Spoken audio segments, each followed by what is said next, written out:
All right, so we've got the setup to use one of our database functions. In this case, the DSUM function. We've got our list just there on the left. And to help our DSUM function, we've got a header there that matches the header over here. And we've got the criteria one cell down in the adjacent cell to that header. Now we can create the DSUM function. So I'm going to hop over into J2. And this is where I'm going to put my header for the value that I'm about to create. So I'm just going to call this total sales. I'm going to drop down a cell. And this is where I'm going to build the calculation to sum up the sales where the category column, right, those two there, where the category column equals rent. All right, so inside of cell J3, I'm just going to start to type this one in.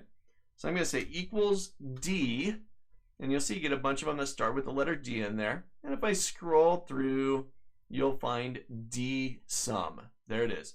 Adds the numbers in the field column of records in the database that match the conditions you specify. Does that sound right?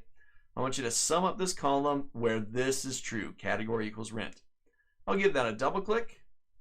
Equals DSUM, open parentheses. Great. So now the DSUM has three arguments, three pieces of information that it needs from us in order for it to give us the total sales based on the criteria. Now to make this a little bit easier to read, once I've got that equals DSUM open parentheses there, I'm going to go click on the FX button here. This should open up my argument window, or if you're on a Mac, it'll open up the formula builder panel on the right hand side for you.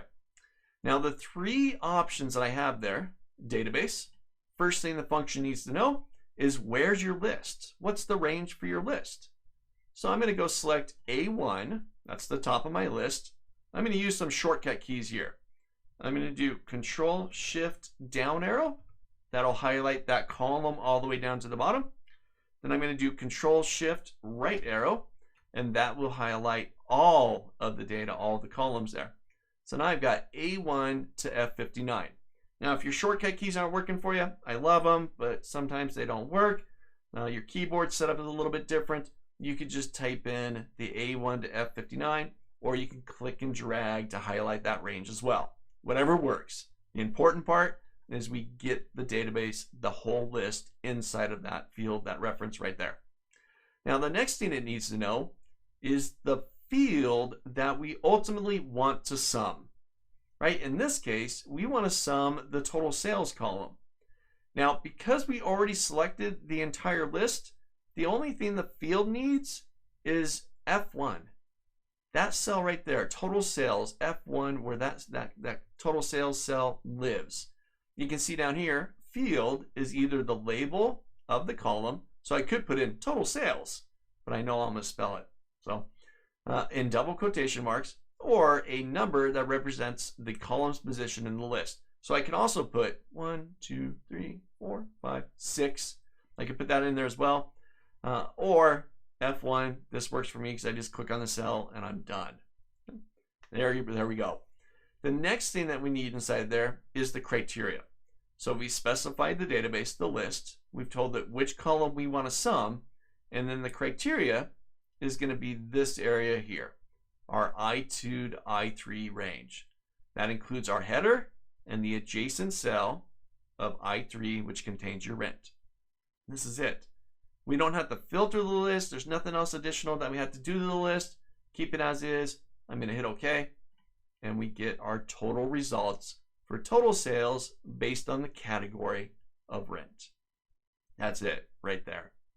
This is your DSUM. This is huge. Again, it's summing a range of cells based on criteria. Normally, I would have to do something like filter the list, right? Or go look for those values, and then I would sum it. But here, the list is left alone, no additional work done to it. The function does all the work for you.